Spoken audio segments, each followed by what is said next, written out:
And welcome back to Pastor Plek's podcast. I'm your host, Pastor Plek, and joining me in studio is none other than your favorite worship leader, Cody Sparks from the Cody Sparks Band. Welcome back, Cody. We're here. Yeah. Rolling. I do like the hat, by the way, the Shane Smith and the Saints. Where'd you get that one? Free. It's a one-of-a-kind, too, that's not out there for purchase. Wow. So, yeah. That's a pretty big deal. Things, yeah. Pretty big deal. Way to go. You know. That's what friend perks over there. That's what happens. All right, so want to talk through last week, and we talked specifically about jealousy and how God is a jealous God. Cody, growing up, has that been a weird? Have you experienced anyone give pushback to God being jealous? No, because I didn't understand what that looked like. Okay. For us, what is human jealousy compared to God's jealousy? Oh, nice. Yeah, well, clearly Oprah Winfrey had an issue with it. She was hearing a pastor back when she was 27, 28 talking about the attributes of God, and then, omniscient, omnipotent, and she's like, oh, yeah, she's really feeling it. And then jealous, and she's like, what? And then she thought, God's jealous of me? How petty and insecure do you have to be? And that becomes problematic. Because in the Ten Commandments, Exodus 20, right there on commandment number 2, says, I'm a jealous God. And then Exodus 34:14, just to make sure, God doubles down on the jealous statement, and he says, my name is jealous. So anytime you make your name jealous, that pretty puts you into the jealous category. And so I think that's a definition, and I made a joke about it, how the gold medal of basketball belongs to the Americans. That's right. And back in 1972 was the first time they ever lost it, and it was a weird situation that they protested the actual, the podium national anthem thing for the Russians because they felt like they didn't lose because it was like this weird situation.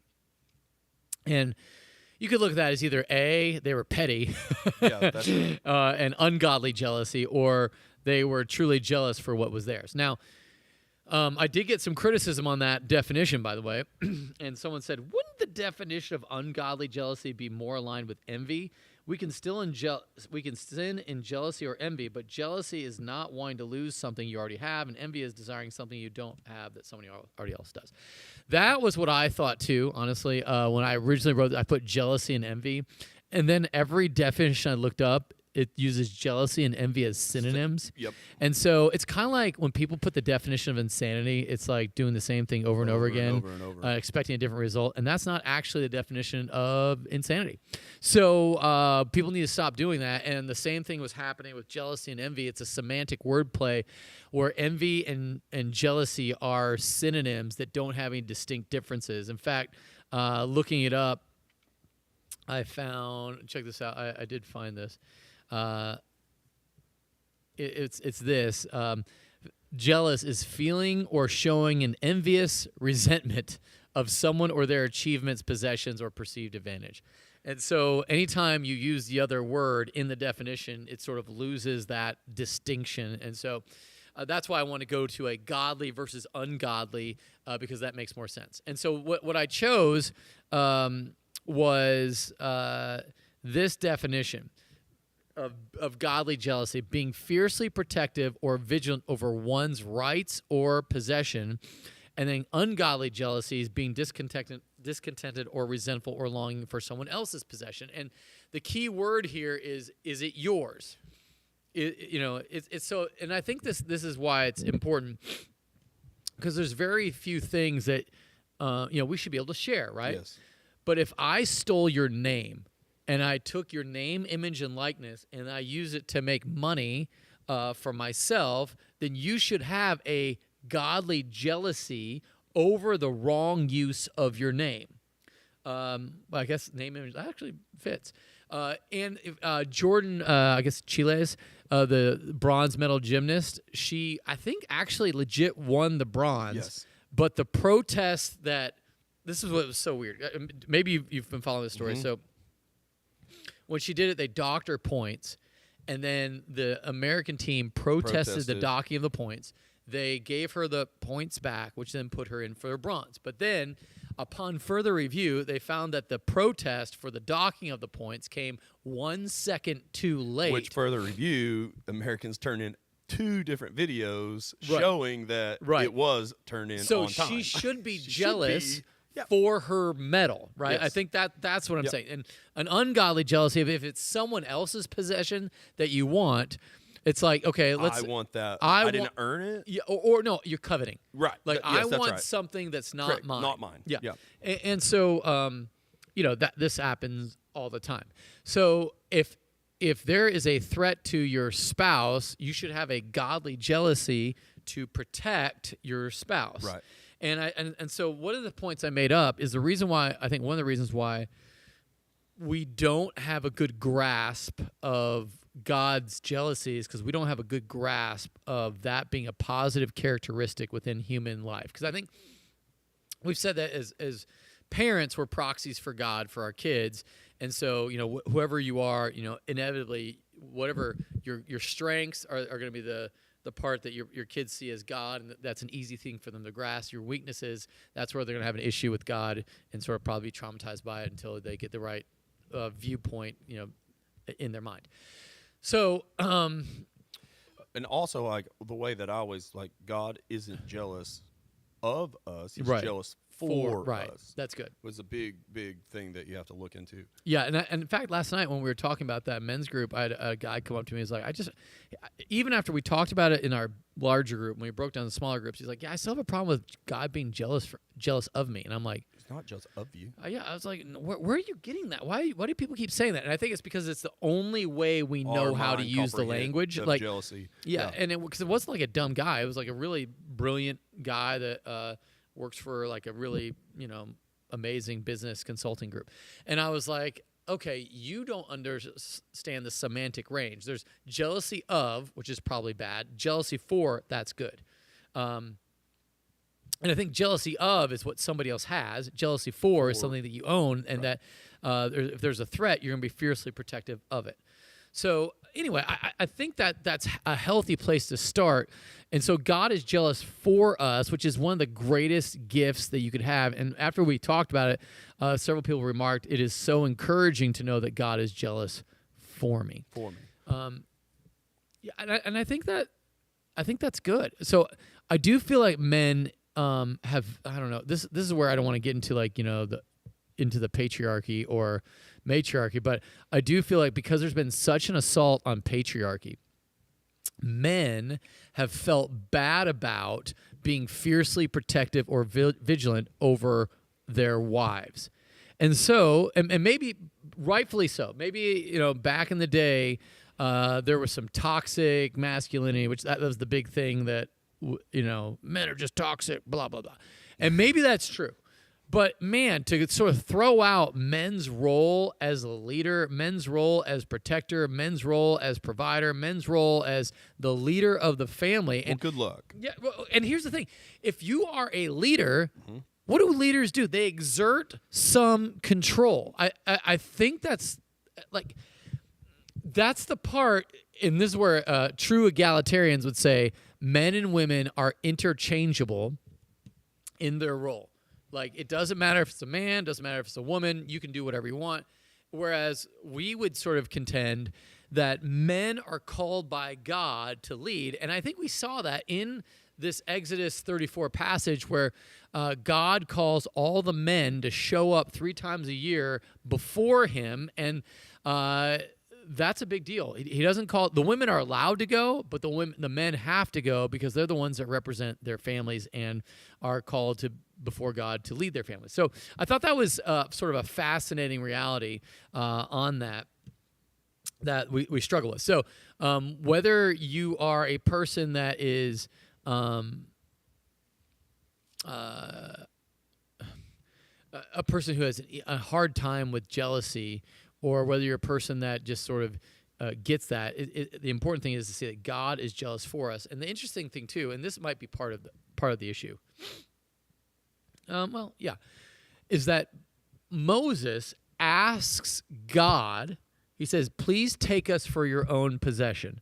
Essentially, make me your, which, depending where you're from, that has some weird connotations. But like, make me yours. I want to be your bride. It's almost like even though God has already said, hey, I promise I'm going to take care of you. I got it. Moses keeps pushing it to make sure that God says it enough times. I want to be yours. Take us for your inheritance, which could be translated possession. Now, I'm going to go, I've been reading, here's what happens when you read books. You start, everything you see is in the frame, the bias of the book I'm reading. So I'm reading Michael Heiser's Unseen Realm. And it talks about how the Elohim, it's synonymous for God, which is true, but it's also synonymous for the divine counsel. So Yahweh is the Lord God, who is one of the Elohim, but also over all the Elohim. Elohim would be the divine counsel, and some of the divine counsel fell. Like when the angels fell, that angels, divine beings or whatever, I guess there's different levels of angelic realm. And so they fall, and a third of the angels go down. And so what God did is he divided the nations up or somehow they got divided up. I'm not sure if he did it specifically, but underneath Satan and his demonic powers were given authority over different peoples. Correct. And that, and we've seen that through like different, you would say like, oh, here's the plains god, and here's the mountain god, and so different. And so what Michael Heiser says is that those aren't just made up things; those are actual demons whom those people served. Okay, which is okay, fine.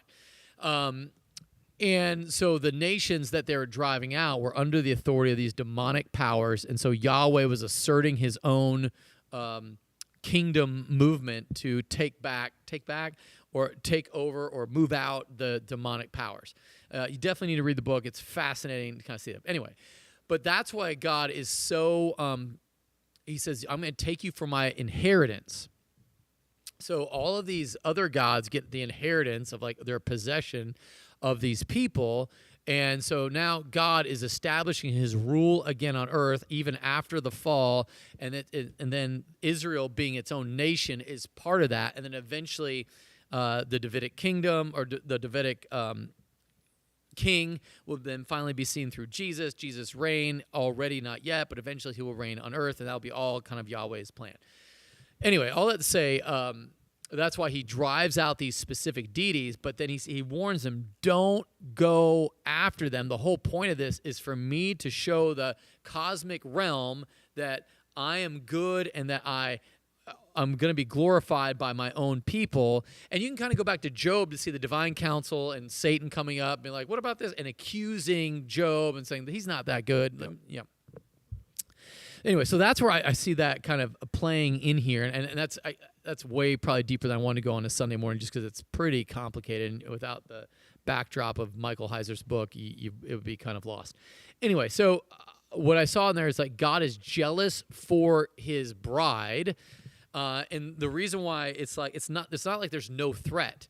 The threat of these other demonic gods taking on his covenant bride was real, and that's why the Asherah pole and the pillars, which I made note that was probably phallic symbols, and an Asherah pole was like a tree stump, like a big tree stump, I think totem pole, but still in the ground or whatever, and you carve out a woman's fertility. Yeah, that's right. Yeah, like a pregnant girl with big boobs and a pregnant belly. And then you would have your priestess in front of that, or somewhere in the vicinity of that Asherah pole. You would have sex with her, and that would sort of create like this, where priming the pump on nature, fertilizing the field. Isn't that wild? Sounds like a Disney thing. Was it the Pocahontas, where like the wind and the trees blow and the yeah. Anyways, so yeah, it's exactly right. So And this is why, I mean, when you think about it, what else could make men who have seen the God do 10 plagues, part the Red Sea, manna from nothing, water from a rock, see God's feet on the ground and eat and drink, behold God, How do you see all that? God talk from a mountain and then go, no, I'm going to worship something else. Everybody's got a price, and for a lot of people in the ancient Near East, sex was that price. And that's what drew them away, because it's, it's God created you to procreate, and so when it's really enjoyable, and so then when you make that part of your religious worship service, that's a draw. Yep. Like if there was like a sex cult that somehow was legalized here, and like, hey, instead of this Sunday at Wells Branch Community Church, you can go to the sex cult, and you are doing your community a favor by blessing the crops or whatever, by having sex with our priestesses, and we've got the most beautiful priestesses in all of the land. That's what it was. That's why it was so hard for Israel to resist the temptation. And do you remember Balaam's ass? The classic story of the donkey. Yes, I think so. Yeah. So the story is the Israelites are going through Midian, and King Balak is like, "Oh man, we got to kill these guys." So he goes to Balaam, who was he was an oracle of God type guy, and he goes, "Hey, can you curse them?" He's like, "Nah, I can't curse them, because all I can do is bless them." He's like, "Why are you blessing them? I want you to curse them." And then he's like, "Listen, nothing I can do to bless them, but here's what you can do. If you just get your women to seduce these Israelites, they will worship your gods, and that will cause God to judge them. Right. And then that will bring that is how you can defeat them. They can't be defeated externally because God's protecting them, but they can be defeated internally if they whore after another god." And so that's what they do. And that's why it's a wild sort of thought that anyway, that's why God's jealous, because he wants us for his own possession. And honestly, if you're a Christian, you've asked for that. You said, you've asked Jesus into your heart, or asked Holy Spirit, take over my life, or I surrender all. Like there is a real surrendering, and you're saying, I'm yours. And so into that void, God moves. And which is, I think this is what we talked about, getting into worship styles. People, when they worship, they surrender. Like so you could have like the double hand surrender, you could have the one hand, you could have there's all the different kind of like from your vantage point as a worship leader, what's probably dear God, are you enjoying this? Yeah, it just so miserable. Yeah, is it mainly people just so like folding their arms and sort of staring at you? Not all the time. Just some people just do that and just stare, and you're like, are you okay? Like, are you mad right now? Like, you should be pretty happy that like the curse of the law is like broken, and we have this like Redeemer that came. Like, this is a time to be like happy and celebrate, not mope around and be mad. But again, like the majority, think about like what does your trip from home to church look like? Yeah. Did you fight on the way to church? Did you get mad and road rage on the way to church? Did you walk in here just teed off? Yeah. And then, but when you get in here, what does your focus look like? Mm-hmm. What is what's your heart like? What is behind your heart right now? It's like, oh man, I really got to focus in here. I really need to dive in deeper. Or this is what that looks like. And so it does get kind of like, Are you happy right now? Like being here? Are you enjoying this? Like, is this okay? Yeah. You know what's funny is that when I'm preaching, sometimes I remember this one guy several years ago. He was listening and he would comment and he would like critique my sermons, and he would look like this. His head would be like literally looking up like this, but his eyes would be closed, or at least would look like they're closed, and he'd have his mouth kind of open, and it literally looked like he was passed out. And so that was his form of focus. Mm-hmm. And I just don't like, that's wow. Doesn't make sense. No. I think I've told you this before, but there was one time where it was 2 weeks in a row, I remember, and we had this guy just standing there, arms crossed, just staring, not smiling, not singing, not moving, just staring, just dead stare at you, like, and you're just going, geez, like, are you are you okay? Like, well, what's going on? Yeah. And then you're just running stuff through your head. So 2 weeks in a row. And I remember after the first time I had talked about this to my dad and was like, this guy I was like, you start thinking, what am I doing? What am I doing? Is everything okay? And then the second time after that service, he did it again.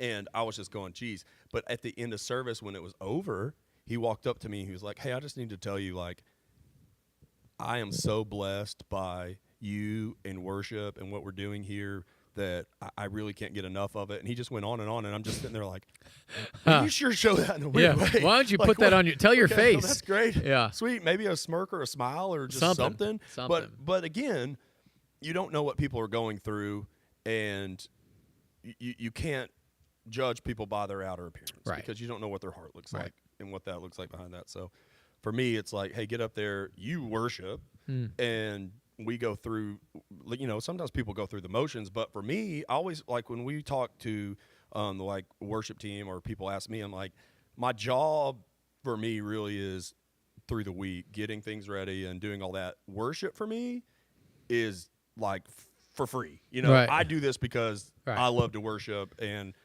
that's where my heart is, and I just love to do it, period. Yeah. So that part for me is I get to worship with everybody. That's not a job for me. Right. This is just me getting to be with the community and everybody and do something as like a big church family. So again, you never know what someone's going through. Yeah. In that. So it's kind of hard to judge, Yeah, that's true. Yeah. So let's go back to the Olympics and Jordan Chiles. So what is here's what's weird, right? So the Americans actually did it legally with the time frame they showed, right? Who was the country it was against? Romania or something? Yeah, I think it was. Yeah, that might be right. But again, so they that happened. So we got it approved, and she got bronze. Then it came back and said that we didn't do it in time. Then the U.S. sent in 2 different videos that showed that we did do it in time, and not only did we do it in time, we did it twice. Right. And then it just came out that Romania didn't even protest, and they're saying that all 3 of them should just share the bronze. Yeah. Romania's like, no, we are good. Like, we want them all 3 to just share the bronze. So here's what's weird. So the latest conflict is the Court of Arbitration for Sport that argued that she had to give it back. Has a conflict of interest because he's a lawyer who has represented Romanian interests for years. So it's kind of like whenever the Soviet Union versus U.S. in 1972, they argued, or they said it was for Soviet Union. Well, it was 3 countries from Eastern Bloc, 2 from the Western Bloc, and so, well, of course. So this guy, I guess Hamid Gharavi, president of the panel, is currently serving as a legal counsel to Romania in disputes at the World Bank's International Center. So I'm sure that he gets and probably like, hey, like any good Romanian bank is going to be like, hey, for an extra $100,000 or whatever, rule in our favor. I'm not saying anyone's done this for sure, but why would you bite the hand that feeds you? Right. So it's just a conflict of interest. He needs to be pulled out of there, and we need to kind of take another fresh look at this thing. Because did you see on there where it did talk about the Romanian gymnastics coaches and stuff saying we didn't push that, and we think all 3 of them should get that. So again, like you said, it's coming from that higher upper power, whatever that Olympic committee is, right? That the team didn't even have anything to do with. Yeah. So they're appealing to the Swiss Federal Tribunal. Yep. And so this is where you go. This is Jordan and really the USA. Let's go with the USA because it's same, one the same. They are fiercely protective of their bronze medal, and so they are going to fight to keep it. Yep. And I think that, again, this gets back to that's your bronze medal. It was, in this case, awarded, but let's just say, and this is where it goes to God. God, of course, is going to fight for that which is his, which is why he's not going to let you go to Satan's team without, sending the sirens off, and he's going to make sure that you are his. So I just bring that up because I think sometimes we don't understand the hounds of hell and the hounds of heaven and how they are pursuing us as believers in Christ. And I think that's something that I think sometimes in looking at the jealousy of God, that's the amount of effort the USA is going to keep this bronze medal. How much more will God go to keep you in his possession when Satan is throwing all of the different darkness things at you? Yep. And anyway, I think that's an important thing to follow up with. Yeah, for sure. And again, though, Old Covenant, New Covenant, here it was do. Right. And then now it's done. Yep. You're wanting so badly to be with God then, and now he's here. Yep. So you have every advantage right now Mm-hmm. to live and thrive and live in the full grace and love and mercy of God. Yeah, and I think if we look at, I think sometimes we don't look at God as a cheerful, loving husband. And I think the Right. reason why I think you should is he almost is naive in the way that he takes back Israel. I'm going to do all these wonderful things for you. It sounds like a codependent, like insecure boyfriend who's just really excited that the girlfriend came back. He's like, oh, it's going to be great. It's going to be so great. And then just sort of naive to the fact that his girlfriend's going to cheat on him. But this is different. It's God intentionally making a covenant with Israel, knowing full well that they are going to do a lot of wicked and dark things. And in fact, he says whenever the people say, all that you say we will do, he's like, oh, I wish that you had it in your heart to do all that I've called you to. And I love that he said he knows what he's getting into. God knew what he was getting into with Israel and the wicked heart, and that was all part of the plan that ultimately leads to Jesus. Set up for Jesus to come and take care of. But he still has to go through the pain Yep. of watching his bride suffer because he can't. Like why not just have you be in heaven? Listen, only God knows, but what happens by going this way is we see God's heart for us. He pursues us even in our darkness, and so that ultimately we can never say, like, God, you just love us because we do what you say. No, he loves us first, and then we do what he says second, and then we couldn't do what he says. He will ultimately empower us to do what he wants in heaven for forever. But until then, we're stuck in our sinful nature. I can't imagine, like, even with your kids, if and I always kind of look at this as being a father, and how much I love my child, and if you ever see your kid sad or suffer and especially do something that you say don't, right, how that feels for you, and I can't imagine how God must have felt or does when we just blankly I'm good, right, and just turn away and walk away or make poor decisions and all the above. I mean, I can't imagine like the heartbreak that must have felt like. Yeah, I think that's exactly it. I think that's the love of God. So anyway, I'm just grateful that we have a God that loves us and is always pursuing us, and he is jealous for us, not of us. Any other thoughts on that? No. I think that does it. Hey, listen, if you got any questions, would you text us 737-231-0605? We'd love to hear from you. And it's okay to critique the semantic range of jealousy. We can talk about it more. But super grateful for all the questions. Keep bringing them in, and we will love to talk about whatever your heart desires. We talk faith, culture, everything, and everything in between. So from our house to yours, have an awesome week of worship.